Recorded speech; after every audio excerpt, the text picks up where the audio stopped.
Hi guys! Today we're gonna share a few insights with you of how our life, or rather specifically our relationship, has potentially changed or not changed or was impacted by now actually having 2 kids. Before we go ahead with the video, make sure to subscribe to our channel if you've not already subscribed to watch more videos with myself and this beautiful boy. Happy Father's Day to all the super dads out there. Shout out. Yeah, for those of you watching and those of you whose wives are watching, happy Father's Day. We gave David the gift of sleep. You see, the thing is, when you become a parent, sleep is a gift. It's a commodity now. It's valuable. It's like gold. It is. Jesus, it's better than gold. It's true. Actually, it's true. Today, Adanna was so kind to not only actually take Kian, but she actually took both kids this morning till I woke up, and I don't even know, 9:30 or something. Yeah, I cleaned downstairs, prepared breakfast for David, set up the Father's Day cards. Yep, lovely card. Thank you. Great. Yeah, happy Father's Day. Thank you. Well, talking about the kids and Father's Day and obviously family and everything, we thought today we're gonna share a few insights with you of how our life, or rather specifically our relationship, has potentially changed or not changed or was impacted by now actually having 2 kids. We're here to dig it out. We were here to like properly, maybe there might be a few things we've actually never said to ourselves. Actually, Who knows? Who knows? Who knows? It's gonna come out. Ooh. The first obvious point, of course, with having 2 kids is you have way less time. There are 2 kids now that need to be entertained instead of 1, which, is obviously a challenge. A lot of people tell you, oh, if you have 2, it's kind of the same as with 1. Yeah. That might be true emotionally, because you're a little bit better prepared, but the physical stress, actually, I would say, right? Yeah, but you know what I've heard? Not going from 1 to 2 actually, but 2 to 3 is the one that's more effortless than that's 1 possible. to 2. Well, let's hope so. Amen to that, if we ever get there. But you're on your own. Right. Well, anyway. Don't worry. Let her think that right now. It's too early.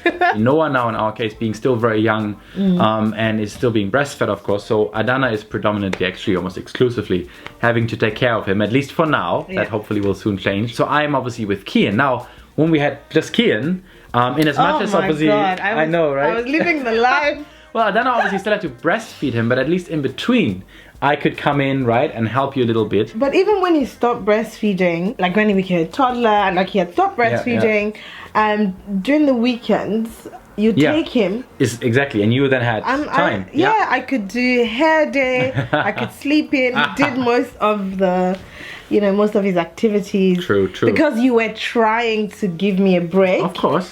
Which ended up backfiring, by the way. In what sense? In the sense that he's closer to you now than me.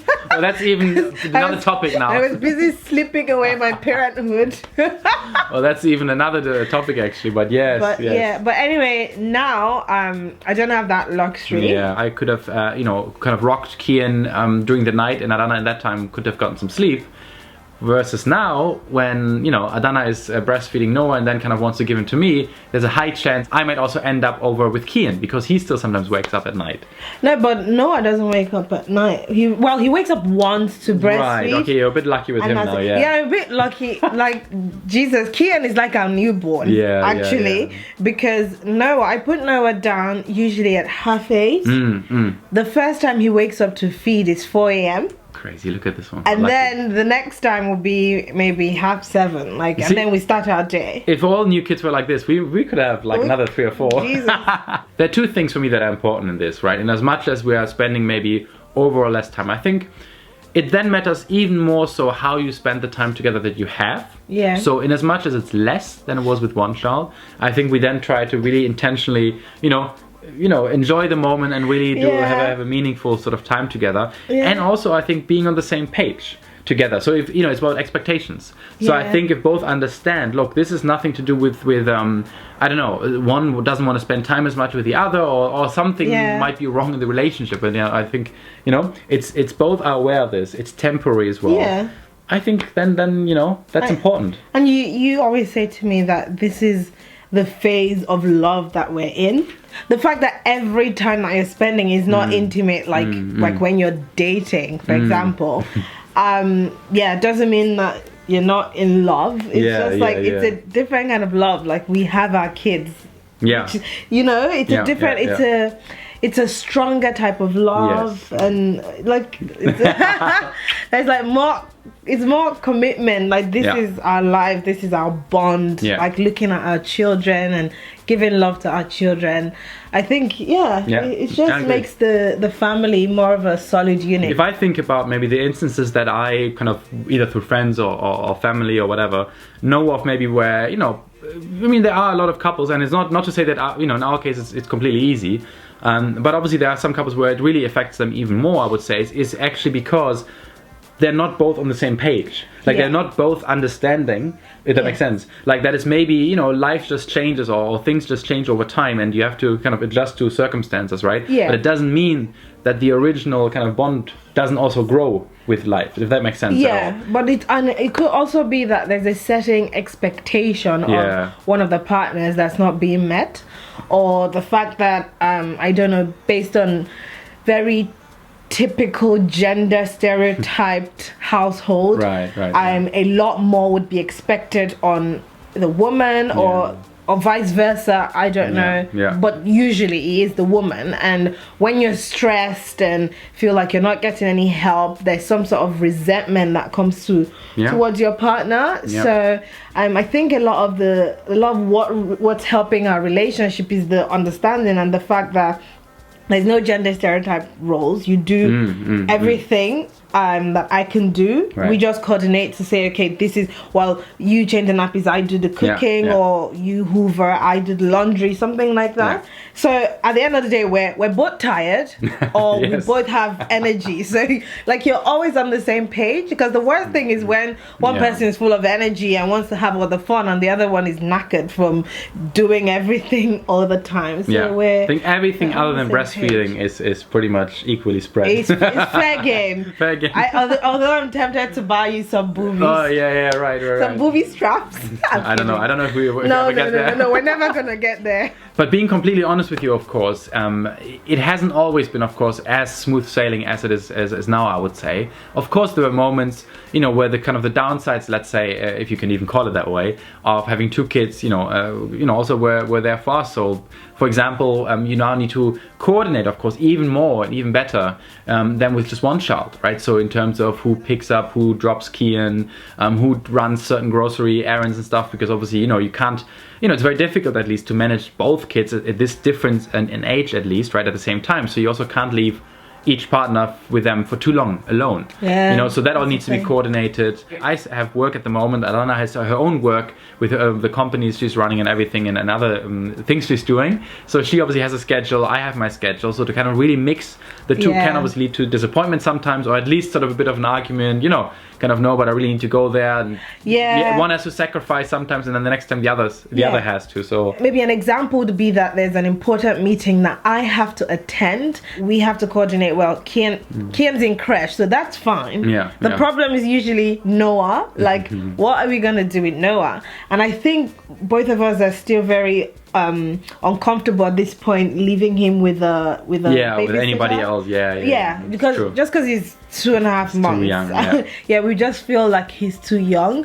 So it's a case of, okay, David, can you come back early, or can you take one of your annual leaves today because I need to go somewhere? And David would be like, oh, I actually have a really important meeting, and that might obviously upset me a little bit. Of course. Well, the good thing is it doesn't lead to a fight, but there's like a big fight, but I mean, I would be somehow upset, like, oh, well, are you not considering my own work or something like that? But another thing I would say that I miss, being able to have an uninterrupted conversation with David. Like, conversations are so important for me, because when I decided to be in a very, like, long-term committed relationship, and it was with you, lucky me, one of the things that I learned, or I thought to myself I'm gonna do differently, was communicate. Whether it's like communicating our schedules, or just talking about how our day was, or talking about the future, but just talking to each other. It is so difficult now to have a longer conversation. Another point that obviously needs closer consideration, let's just say, from both of us now that we have two kids, are of course finances.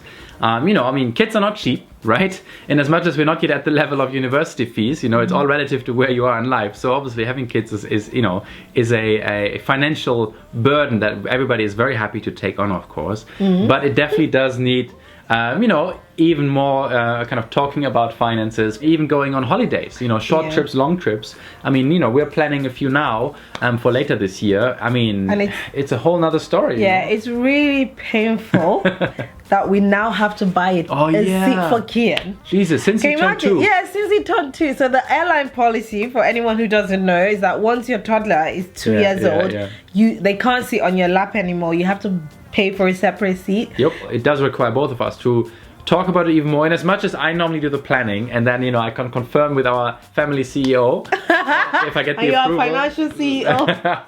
If I get the approval. But yeah, I mean, obviously that's something that I think it has certainly changed to a degree that we need to be even more, I think, you know, considerate about this. Actually, finances in a relationship is another huge topic that a lot of you ask me about. And I think I might consider doing it on my girl talk. Right, yes. Yeah, like people want to know, like, is it normal to have like a joint account? Should they know how much their partners have and whatnot? Controversial. I mean, this is well, not that is just being dramatic.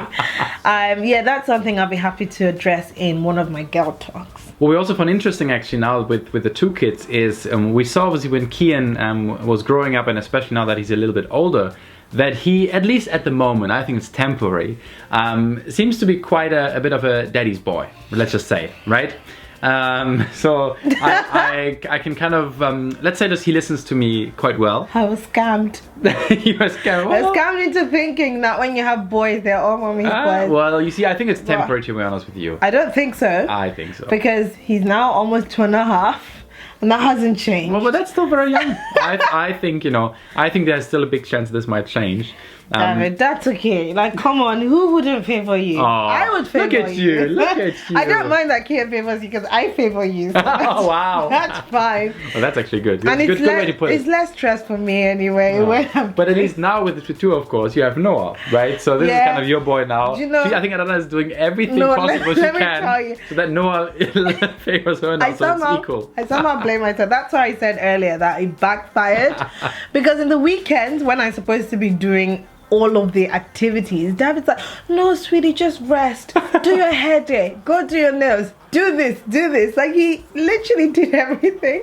And I thought like he was doing me a favor. Now, obviously, no hidden agenda. Kian, she's just used to you more. Except when he wants his diaper changed. Yeah, I don't know why. Like, I don't know. I'm like, Kian, is this even a compliment? Like, like diaper is nothing to be changed. Like, no, mama. I'm like, okay, I'll take it as a compliment. But anyway, this time around, I was like, no, Noah is mine. Well, are there any moms of 2 out there? Do you get favored by 1 kid? Is that normal? Has it changed over time? That's something now that would be interesting. Actually, yeah. Has it changed over time? Does 1 kid eventually just turn around and just start loving the other parent more? We just have 2 kids at the moment, and we're sure there are many parents out there, well, that obviously have 2 or way more kids, or, you know, their kids are already much older, so they have a lot of experience. But at least from our experience now with 2 kids, Kian being 2.5 almost, and Noah being 3 months old, I think, you know, what are really the key aspects for us, at least, that still keep our relationship very strong, and Maya is actually stronger than ever. Are things, of course, I mean, it is communication, as we say so often, and especially communication in terms of being very clear on expectations, you know, for both of you to be on the same page. Because it's one thing to communicate clearly retrospectively when there's an issue, right? So to be open and really share your feelings and stuff. But even from a preventative point of view, right? I think if you talk about things beforehand, early enough, as we said in the beginning, I think, you know, if both are aware, for example, that relationships change, the way, you know, the relationship changes when you have kids and so on. I think if you have talked about this beforehand, then there can't even be a sort of disappointment, and you'd have to then work it through, you know, as I said, retrospectively. So I think that's very, I think, one for sure very important point. Yeah, and with kids in a family, it's everything that we have to go through with the routine and the coordination and scheduling and whatnot. It's only a phase. right? Yes. It's only a phase because the kids are not going to be that young forever. Yeah. They grow up, they become a little bit more independent. Yeah. They travel abroad for school, they go to boarding school, and you know, you get your partner back and you can have uninterrupted conversation. That sounds weird to get back, as if we're kind of apart. No. What I mean, like, they're old. You know what I mean, David. Come on.